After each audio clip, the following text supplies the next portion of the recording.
What up, B Squad? It is your boy JB, and I am here today, you guys, with the review for Power Book 2, Ghost, Season 3, you guys. We're back with Ghost. You guys know that I love this show so much. Oh my God, I'm so happy that it is back. I have been wondering for a long, because they had been finished filming for months. So we have been wondering what was gonna happen with our beloved Ghost, you guys. But we're back. The Tejadas are back. Davis, Sax, everybody, the crew is back, and we are getting into it, you guys. Now, this is Season 3, Episode 1, titled Your Perception, Your Reality. So before we go ahead and just jump into this review, if you guys are watching this video or any other video on the channel and you guys aren't yet subscribed, do me that favor by, you guys can stop taking me out on a date. So do me that favor by liking the video, subscribing to the channel, turning on your post notifications, and sharing the video. And with that out of the way, without further ado, let us go ahead and discuss Power Book 2, Ghost. You guys, I keep wanting to say Raising Kanan for some odd reason, but let's get into it, shall we? All right, you guys, so I don't even know where to start up at. I feel like I want to start up with Davis and then work my way around. So you guys know how I do with my Power reviews. I take people, I don't go scene by scene. I just group everybody together and I talk about them collectively, right? So we're gonna start up with Davis. So you guys know Davis at the end of last season, remember, Tariq was trying to get Davis to get him off of all that stuff that he was dealing with, right?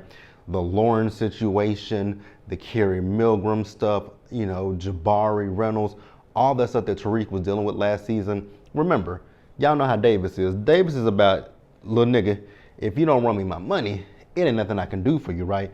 So you guys remember, they also were dealing with Mecca. And remember, Tariq took that ring that Mecca had that we thought was for Monet, right? And it's gonna come up a little bit. So we see Davis, he gave the ring to one person. Then we see the ring, it got, appraised. And then we saw it go to the auction block, right? So we see people on the auction block and they're bidding for it. It's like 1 million, 2 million, 3 million, 4 million. Somebody bought it for $5 million, right? So this guy that bought it for $5 million, he bought it so that way he can propose to his fiance, right? He was gonna propose to her and make her his fiance. So there's this black woman with very short hair there, right? And she was just looking at everybody who was bidding on it, right? And I was like, who is this lady? So the man bought the ring for $5 million, proposed to his girl. So the woman with the short hair, the black lady, she found them and she was like, that's my ring and I want it back. And they were both basically telling her like, F off, right? Well, I think they should have just gave that woman that damn ring. I really think they should have gave that woman that ring. Because that woman took the other woman's hand, and she had a machete or whatever, and she just whop, sliced into her hand. I was like, damn, bitch. I mean, if I'm giving you my hand, just take the motherfucking ring, bitch. But she took the woman's hand off. I was like, oh my God. Then on top of that, they unlived both of them too. I was like, well, I'd be a monkey's uncle. Well, damn, bitch. So we then see Davis. So you guys remember Davis's other situation last season was his brother, who is portrayed by Redman, right?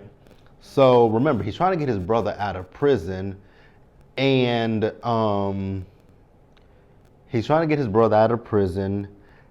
and you guys know his brother's 6. So the doctor is basically telling Davis that your brother don't have much longer to live. I give it 6 months to a year, right?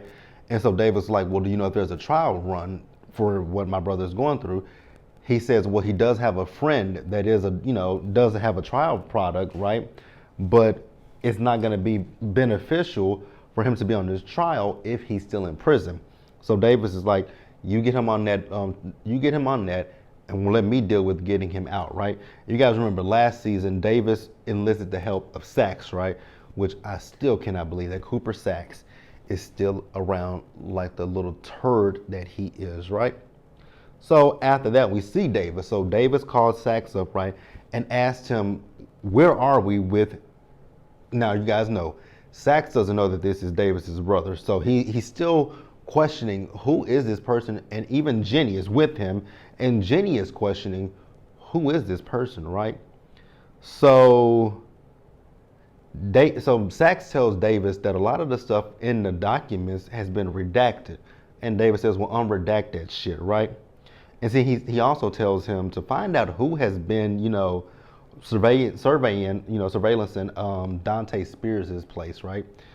And he was like, Dante Spears, he's been dead for a couple of months now, right? And we're gonna put a pin. I'm gonna put a pin in Dante, and we'll talk about him. We're gonna talk about him throughout the episode. So Sachs talked to Jenny to get Jenny to figure out, who is watching watching the place. So Jenny's whole thing right now is she wants to prove that Davis is in cahoots with is working with Tariq, works for Tariq and the Tejadas, so that way she can put Tariq, the Tejadas, and Davis away, right? Well, technically Davis isn't working for them. Davis just goes where the money is. So Jenny is also wondering, why is this case so important to Davis? And Sachs is like, well, I don't know, because he keeps everything so close to the vest, right? So we then see Jenny at her office, and Blanca Rodriguez showed up. I was like, oh my God, this bitch. Oh God, y'all know I can't stand Blanca. So Blanca comes in and asks us, so why did you call my boss and ask my boss who is looking at Dante Spears' place? I was like, girl, if you don't go somewhere and choke. So Blanca shows Jenny the photos of who's been seen outside of Dante's apartment, right? And go figure, it's Kevin. So you guys remember, Kevin was the one that was working with Carrie last season, who stupidly thought that Zeke was behind all of that stuff that happened. So Blanca tells her that, Tariq St. Patrick was at, Dante Spears' penthouse the night that he died. Lady, go to hell. Oh, y'all. I want somebody to just catch Jenny, Sachs, Kevin, and Blanca and just end them, eradicate them, right? So Jenny then tells Blanca what her theory is, that Davis McLean is working with the Tejadas as well as Tariq, right? And she says that she has a CI that is working with them. I was like, bitch, who is your CI? I got a good idea on who I think her CI is, you guys, because it's gonna come up later. Ooh, ooh, ooh. So we then later see Jenny. So Jenny called Kevin to her office, right? So you guys, Kevin has now moved on from thinking that it was Zeke who was behind all of that stuff last season to now he thinks that Monet Tejada is the one that unlived Carrie. And Jenny was like, she took her own life. Now, I do have my theory that Monet was behind Carrie's death, but I'm still trying to figure out how, because Carrie was found dangling, so I'm still confused about that situation with Carrie, right? But he feels like Monet is behind Carrie's death, Lauren's death, and Zeke's death. Now, we all know who actually killed Zeke. That was Lorenzo, right? Do I want to save this for, we're going to save this for later. So I'm going to put a star right here because we got to come back to this at the end of the episode. So next up, we're going to pause here and we're going to move forward, you guys. So let's talk about the Tejada family, right? So we see Monet. So Monet is at home and she is sulking and she is just in a surly mood. I was like, this is one bitch that I just would not want to deal with, right? So Monet is sitting there watching Judge Faith, right? So Davis came by and she asked him, what the fuck you want? I was like, excuse you, you old rude bitch. Oh, Monet would have got cussed out. There are multiple times in this episode that I would have cussed Monet out and then I would have ran and hid because I ain't finna get popped by the bitch. So Lorenzo told Davis she ain't doing too good, right? And so Davis came over to basically tell them that the penthouse was initially, Dante's penthouse was left to Zeke, right? Zeke is no longer here, so it goes to Monet, right? Now, Blanca is behind this, right? Because she wants to see who's going to go in there, right? And I don't understand how that's going to help her in any way, shape, form, or fashion, right? So now, the only thing that they can get access to is the penthouse because all of Dante's, assets are frozen because yes, he was a CI, but he was also nefarious in dealing with drugs, right? So Davis left. So Monet was like, Lorenzo, I thought you told me you were gonna help me figure out who killed Zeke, right? So she can put a bullet in that motherfucker. I was like, well, the mother that shot Zeke is your husband, sis. So Lorenzo, the way she was talking to Lorenzo, like, you ain't gonna talk to me like that. She's like, I'll talk to you however the fuck I want to talk to you. I was like, you know what, Monet, bitch? You're lucky that you're a little scary because I would have told Monet to fuck off. Go to hell, bitch. Fuck you, hoe. Like, I would have told Monet to kiss my ass. So, at one point, Monet told Kane and Drew, like, y'all go stay over there at Dante's place until she's able to sell the place, right? So, I have to tell you guys this now, and I'll come back to it in a little bit, right? So the lady that is behind with the ring situation, she's linked to Dante. We're gonna talk about how she's linked to Dante in just a little bit, right? But we see as Kane is talking to the family about working with this woman, right? And Lorenzo's, the thing that bothers me with Lorenzo is the fact that he just freely says nigga. So Lorenzo says, oh no. I got ahead of myself. I'm getting ahead of myself, you guys. This show is so good, but I get ahead of myself, right?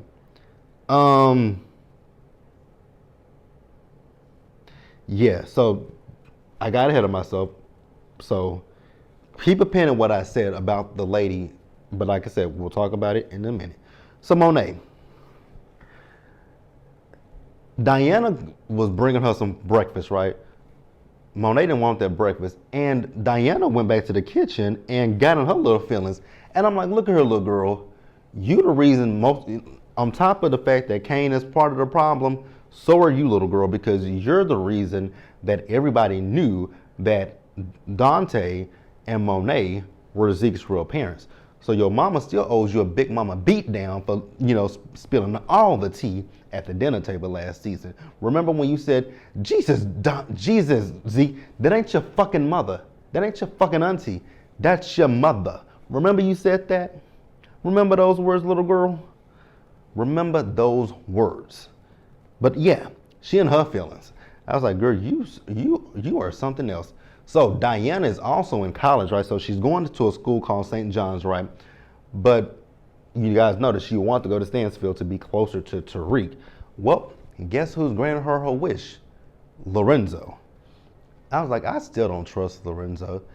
I don't trust Lorenzo as far as I can throw his ass. So she's going to be able to go to Stansfield full time, and she's going to live on campus. And I was like, how can y'all afford this? Because y'all was in a hole last season. That's why y'all did what y'all did with Dante. Like y'all wanted to take over his stuff, but okay. Oh God. Everett, you guys. Everett is back. Oh God, Everett and Drew.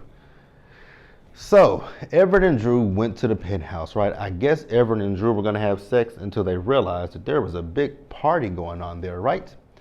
And Kane, comes up to Drew and like, we got to deal with some business. And he's like, what? So the Connect is there, right? And the new Connect is telling them that he'll give them the product, right, to move, right? But he wants the cash up front. He also wants 60% of the profit. Niggas say, what? You want 60% of who? Oh, no, we finna find another Connect.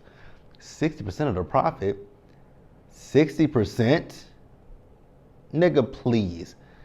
You ain't taking 60% of nothing. maybe 30%, and Drew tried to, reason 30%, and the connect was like, no, 60%. Well, nigga, you're the one who want me to move your drugs, right? So, no, ho, get the hell out of here, right? So we see Kane. So Kane was later telling, so the new lady's name is Noma, right? So we see Kane as he's telling, the family about Noma. Lorenzo doesn't want to work with her. Again, Lorenzo, and the fact that he just says, nigga, you, okay, whatever. But Lorenzo doesn't want to work with her, right? Monet says she wanted out of this shit, right? And they need to figure, they need to figure this out, because remember, the end goal was for them to get out of the drug game, but unfortunately, y'all finna get sucked right back in. So Lorenzo left, Monet left, and Drew told Kane, like, I'll talk to Poppy.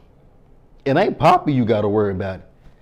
It's that mean, surly ass mama of yours you need to worry about. That's the person. Like, y'all remember last season, your daddy wasn't running a liquor, SHIT, sugar, honey, iced tea. He wasn't running nothing, right? So we see Diana. So Diana is moving into her dorm room. Now it's going to be a temporary dorm room. Come to find out, she's moving into the dorm room with Braden and Trace's little sister, right? So they both did research on each other. So she knows that she's Monet Tejada and Lorenzo Tejada's daughter, and she's like, and I know that you're a Weston, and that Braden is the one who went to court and said he was the one behind Course Correct. So you do your research, I do my research as well, right?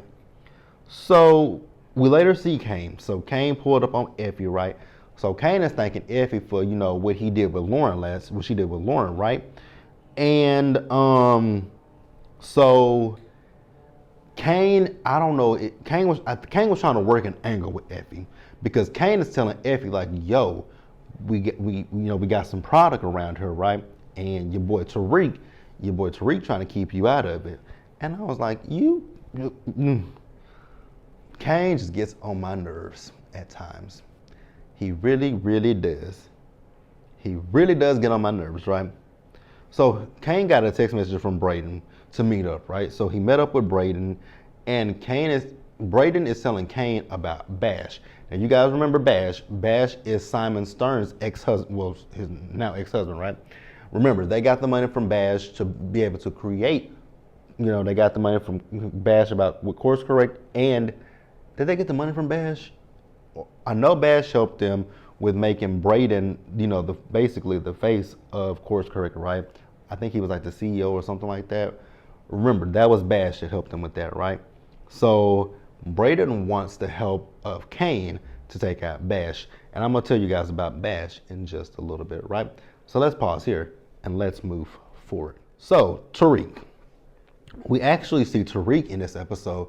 So you guys remember the whole fallout from last season with Tariq, Braden, Course Correct. So Braden got kicked out of school, and we see as Tariq is moving out of the room that he shared with Braden, right? Because that room is a legacy room for the Westcott, the Westcott family, right? So Effie's there, and Effie's going to school at Stansfield. That's going to be interesting that Effie as well as Diana are going to school at Stansfield, right? So Tariq says, she tells him that, this is Effie, right? Effie is talking to Tariq about school starting and how, she wants her own identity outside of him, right? And Braden's raggedy ass, racist ass mama came in there, and she was like, this is a legacy family, this is a legacy room, and you gotta go. And Tariq was like, I was packing my stuff to leave, but here you are, right? And he doesn't have a room assignment. And basically the mother's like, I don't give a damn, right? And the little sister was like, well, Mom, you can't blame Tariq for what Braden did. Absolutely. Braden was a willing participant in this shit, ma'am. What really messed things up is your crackhead son, Trace. Like, Trace is the one that really messed up everything. Speaking of Braden and Trace, so Braden and Trace are working with their father, right, at their family's business, and we are introduced to Braden and Trace's uncle. What was his name again? Lucas, his Uncle Lucas, right? So Braden is going to be working closely with Uncle Lucas, and Trace is still the same asshole that he's always been, right? So, Uncle Lucas tells Braden, like, that shit you did with course correct, it was genius, right? He says, but if you tell your dad that I said this, I'm going to act like I didn't know anything, right? But he said it was stupid for Braden to sit there and say he was the one that created course correct, right? So then Uncle Lucas tells Braden that I want you to work closely with this girl, Kiki, a cute little black girl, right? So we see Trace and some of the other boys that work there. They're getting ready for a meeting. They're all snorting coke. I was like, so Trace, you really ain't learned your lesson, huh? Because you are the reason that everything happened last season. You're the reason that everything happened. You stole the drugs from Braden and Tariq. Then Kane put you and Braden on the streets to sell the drugs, and you couldn't make it happen, but your brother could. So yeah, Trace, you ain't learned your lesson. They should have took Trace out when they had the chance. So we see the dean. So the dean is talking to Rashad Tate, right? So the dean wants for Rashad to stay on the campus as a professor. So we see Tariq. He comes up to the dean and to Rashad, and he tells the dean, like, yo, dean, I haven't got my room assignment, so what am I supposed to do, right? Basically, the dean was like, I don't know, I don't care, and I don't give a damn, basically. And Rashad, you guys know how crooked, slippery, slimy Rashad Tate is, right? But Rashad Tate stood up for old Tariq. But we know how Rashad is. Rashad doesn't do anything that doesn't benefit Rashad Tate, right? Because Tariq was like, I owe you something. He was like, you sure do. I was like, you knew it, Tariq. So the dean is basically saying that some of the students feel a way about having Tariq on campus, and some of the alumni does as well, right? And I was just like, if Braden is the one that said he was behind course correct, how does that affect Tariq? If Tariq was not found, and that's what Tariq said, I wasn't found, I was found not guilty. And the dean was like, well, you're not innocent. I mean, in a roundabout way, yes, but not guilty means not guilty. So what are we talking about here, sir? Semantics, bitch. So we see Bash. So Bash went to go see Tariq about course correct, right? So Bash needs some cash because Simon done put him out, and that their what is it called? What is the thing called when you not a what is it called? Don't say it in the comments. Their prenup was I guess Simon got a good prenup for Bash, because Bash ain't got shit, right? So Bash is telling Tariq, like, you got 7 days to run me my money, or else he's gonna rat him out, right? And Bash, you wrote a check that your ass just could not cash. So Braden, we see him and Tariq, so they went over to the penthouse, right? And Braden kind of played it like Tariq wanted to see, like Tariq wanted to see Kane, and Kane wanted to see Tariq, right? But it isn't the case, right? Braden still wants to be in the drug game, right? And Kane said, I'm not working with you, and I'm damn sure not working with you, right? The only way I'm gonna do something is if Effie's involved. I was like, Effie? Y'all, I don't trust that little bitch. I don't trust her from nothing, right? So Noma came in, right? They done cut the lights out and everything, and one of the guys that's with Noma pistol whipped Kane, and then they had this woman that's with them. I don't know who that woman was.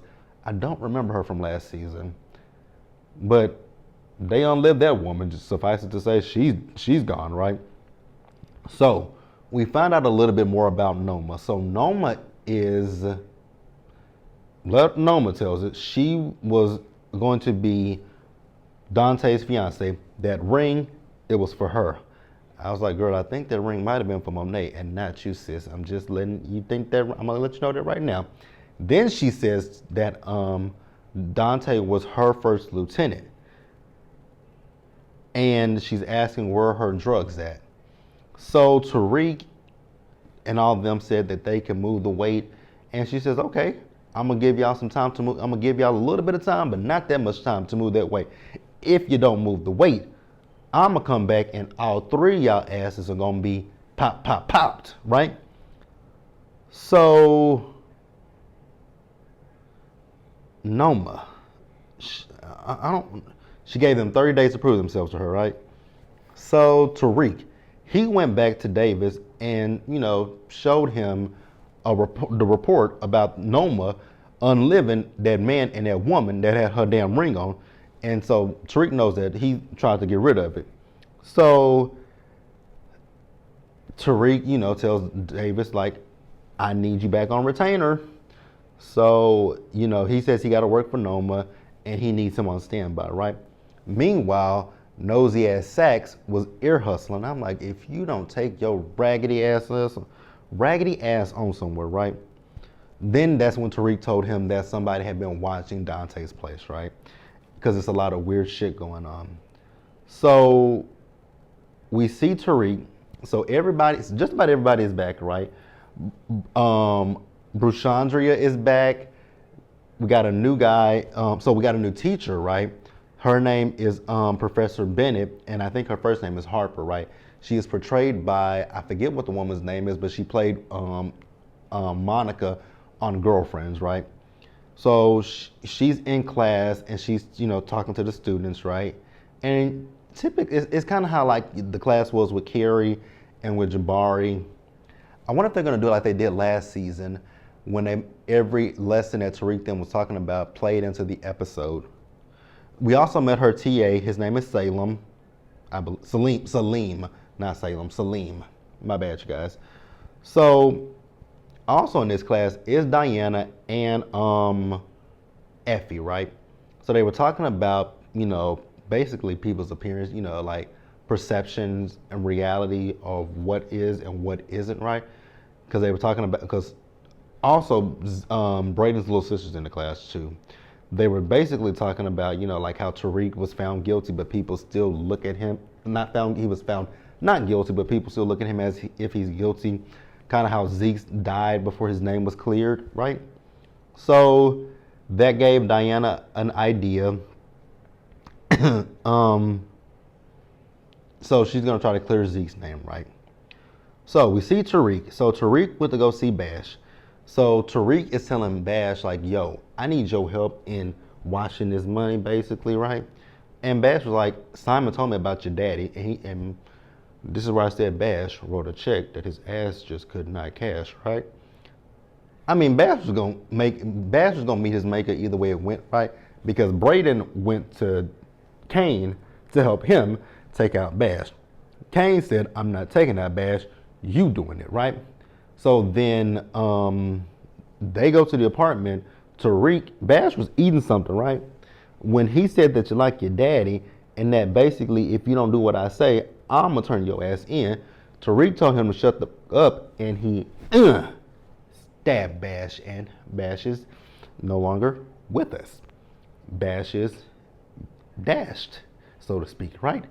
So what was I talking about? Where were we at now?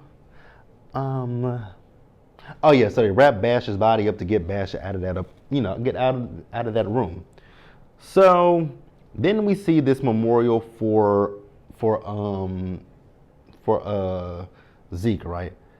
So we see Tariq, he was getting ready for the memorial. Effie asked him where he was. He said he was with Braden, right? She asked him, so there's a new connect. And she wants in, but Tariq doesn't want her involved in this situation, right? So then we see that Rashad ran into Harper. So it turns out Rashad and Harper know each other. And, we see the memorial, that Monet, baby, just stone-faced. And then, she's stone-faced, Lil Mo saying Tariq got up. And basically, he cleared Zeke's name and they retired Zeke's jersey.